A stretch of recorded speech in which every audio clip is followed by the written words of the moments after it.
안녕하세요. 상주 임란 북천 전적지의 코스 설명을 맡은 2021학년도 엘리트 추계다사팀 21학번 신중현입니다. 이번 코스는 영남의 구심점 첫 번째 상주 전투의 승국자들을 모시고 있는 상주 임란 북천 전적지입니다.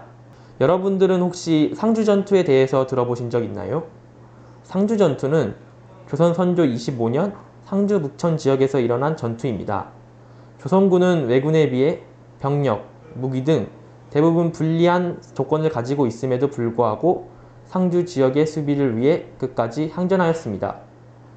이러한 상주 전투의 승국자들을 모시고 있는 곳이 상주 임란 북천 전적지입니다.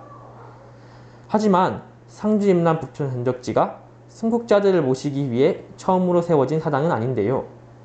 조선 숙종 때 상주의 사족이 충렬사를 건립하였고, 조선 영조 때에는 상주 참봉 성희안이 증연사를, 조선 정조 때에는 조선 정조가 충신의사단을 건립하도록 명하였습니다. 이렇게 많은 사당을 세웠음에도 불구하고 상주 임란 북천 전적지가 세워진 이유는 무엇일까요? 먼저 사당 대부분은 광복 이전에 안타깝게도 소실되고 말았습니다. 증연사는 조선 영조가 서원과 사당을 정리하면서 철거되었고, 충렬사는 흥선대원군의 서원 철폐령으로 인해 철폐되었습니다. 따라서 기존에 모시고 있던 장수들을 다시 모실 사당이 필요했습니다. 다음으로 일부 장수들이 모셔지지 못했기에 그들을 모시는 사당이 필요했는데요. 조정과 상주에서 활약했던 장수들은 기존의 사당에 배양되었지만 일부 장수들은 배양되지 못했습니다. 또한 당시 상주 지역을 지키기 위해 나선 무명용사들 역시 배양에서 제외되었기 때문에 그들을 모실 사당이 필요했습니다.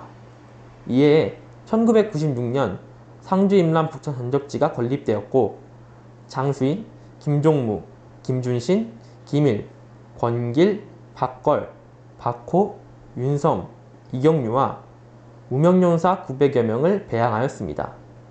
제양 공간에는 충렬사, 이졸단, 장사단이 있으며 부대 공간에는 순국자들의 행적과 유품이 전시되어 있는 임란 기념관이 있습니다. 또한 외부 공간에는 상주 전투 전적비와 순국비가 있어 순국자들을 기리고 있습니다. 이렇게 상주 임란 북천 전적지에 대해 알아보았습니다. 상주 임란 북천 전적지는 상주 전투에서 승국한 장수들과 무명용사들의 행적을 일반인들에게도 알리고자 지어졌습니다. 이를 통해 여러분들 또한 국가를 향한 상주 전투 승국자들의 충을 느껴보셨으면 좋겠습니다. 이상 지금까지 영남의 구심점 첫 번째 상주 임란 북천 전적지 코스 설명을 맡은 2021학년도 엘리트 추계다사팀 21학번 신중현이었습니다. 감사합니다.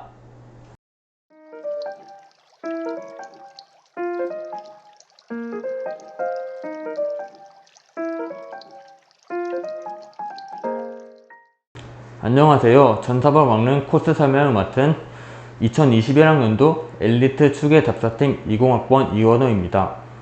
이번 코스는 영남의 구심점 두 번째 신라 경명왕 다섯째 아들 박원창의 능이나 추정되는 전사벌 왕릉입니다. 여러분은 사벌국에 대해 아시나요? 사벌국은 삼원시대부터 삼국시대까지 존속한 소국으로 상주 지역에 있었는데요. 이러한 사벌국은 상주 금을리 이부곡 토성을 통해 실존하였음을 알 수 있습니다. 이후 사벌국은 신라 첨예 이사금 때에 복속되었지만 신라 법흥왕 때의 독자성을 상실하였습니다. 사벌국에 대한 자세한 내용은 읽을 거리에 있으니 참고해주세요. 여러분은 이 능의 주인이라 추정되는 박원창에 대해 아시나요? 박원창은 신라 경명왕의 다섯째 아들로 신라 경명왕 1년 가야 잔존 세력의 반랍을 진압하고 견훤의 침해로부터 사벌주를 수호한 인물입니다. 하지만 견훤이 합천, 고령, 영천 등을 점거하면서 서라벌이 고립되자 박원창은 신라가 망했다고 생각하였고, 이에 그는 신라 경명한 2년 사벌총과 홍군영을 분영으로 하여 사벌국을 세우고 왕이 되었습니다. 이후 그는 11년간 사벌국을 통치하였는데요. 신라 경순한 3년 경원의 침공으로 인해 사벌국이 패망하면서 전사하였고 전사벌 왕릉에 묻혔다고 전해지고 있습니다. 이러한 전사벌 왕릉은 통일신라 시기를 거치면서 관리를 제대로 받지 못하였는데요. 이후 전사벌 왕릉은 조선 현종 때부터 국가의 관리를 받기 시작하였습니다. 어떻게 관리받기 시작하였는지 궁금하지 않으신가요? 이에 관한 이야기는 답사지 코스글을 참고해주세요. 이후 전사벌 왕릉은 조선 순주 25년 상주 목사 민족렬이 능을 보수하면서 현재와 같은 모습을 갖추게 되었는데요. 1981년 상주시가 능과 영사각 등 전사벌 왕릉을 보수하기도 하였습니다. 이처럼 전사벌 왕릉은 신라 경명왕의 5째 아들 박원창의 능이라 알려져 있는데요. 물론 조선 후기까지 관리가 되지 않아 피장자를 정확히 알 수 없다는 점에서 한계를 갖긴 하지만 여러 사료를 통해 박원창의 묘라고 추정할 수 있다는 점에서 전사벌 왕릉의 역사적 가치를 살펴볼 수 있습니다. 이상 지금까지 영남의 구심점 2번째 전사벌 왕릉 코스 설명을 맡은 2021학년도 엘리트 추계 답사팀 20학번 이건우였습니다. 감사합니다.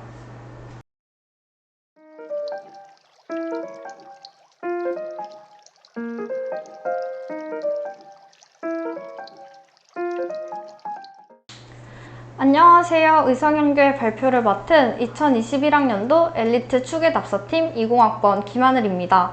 이번 코스는 영남의 구심점 3번째 의성유림의 정신을 엿볼 수 있는 의성향교입니다. 많은 관심 부탁드리겠습니다. 의성향교는 조선태조 3년 의성 주민들의 교화와 교육을 위해 건립된 향교입니다.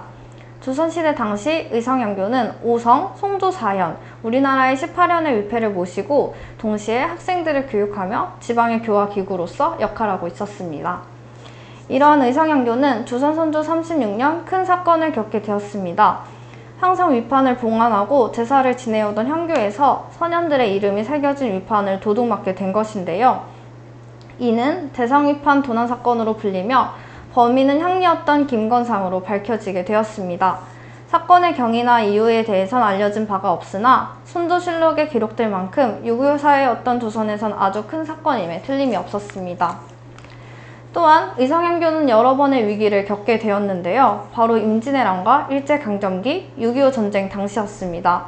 임진왜란 당시에는 왜군의 방화로 인해 건물들이 소실되었고 일제강점기 때에는 일제의 탄압으로 인해 향교의 기능이 위축되는 상황이었습니다.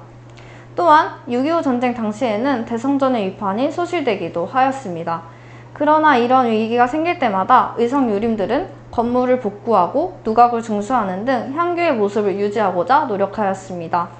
이 덕분에 의성향교는 현재의 모습으로 남을 수 있게 되었고 봄과 가을에 석전을 진행하며 그 전통을 현재까지도 이어오고 있습니다. 이처럼 의성향교는 조선시대 당시 지방 교화를 위해 교육으로 활동을 했던 것으로 조선시대부터 이어져 온 의성유림의 정신을 확인할 수 있습니다. 아쉽게도 코로나로 인해 학우님들과 함께 답사를 가지 못하였지만 이 영상을 통해 조금이나마 의성향교의 역사적 가치를 얻어가셨으면 좋겠다는 바람을 가지며 이번 발표 영상을 마치도록 하겠습니다. 이상 지금까지 영남의 구심점 3번째 의성향교 코스 설명을 맡은 2021학년도 엘리트 추계 답사팀 20학번 김하늘이었습니다. 감사합니다.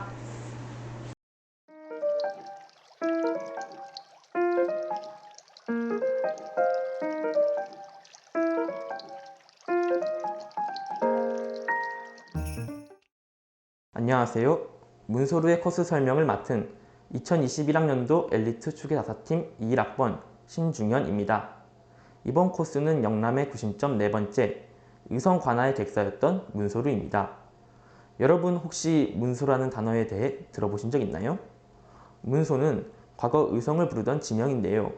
즉 문소루는 의성에 위치한 누각이라는 뜻을 가지고 있습니다. 옛 지명을 누각의 이름으로 쓴 만큼 오랜 시간 동안 의성과 함께하였습니다. 그럼 지금부터 문소루에 대해 알아볼까요? 사실 문소루는 다른 누각에 비해 정확한 사료를 찾기 힘든데요.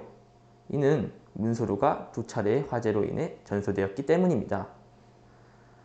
이로 인해 문소루의 창건 시기와 창건자에 대한 기록이 남아있는 사료는 존재하지 않습니다.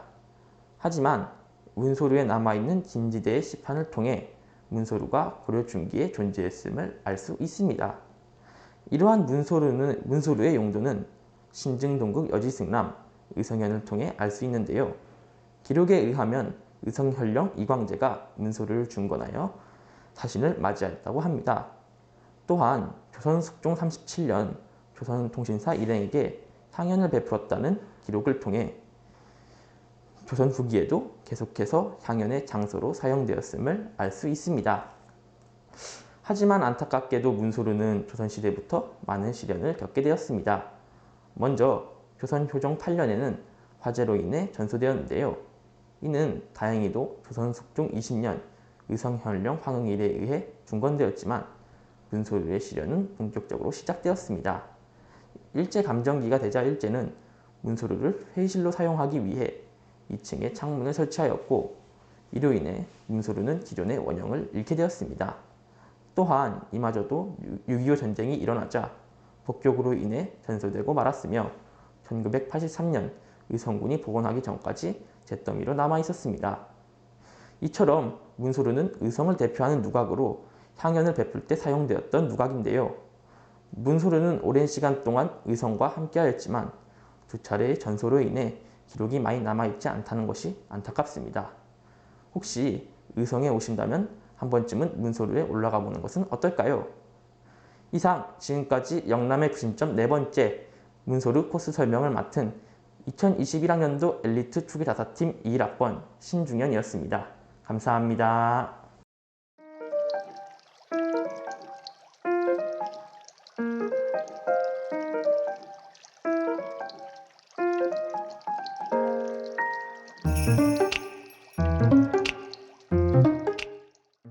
모션 하나만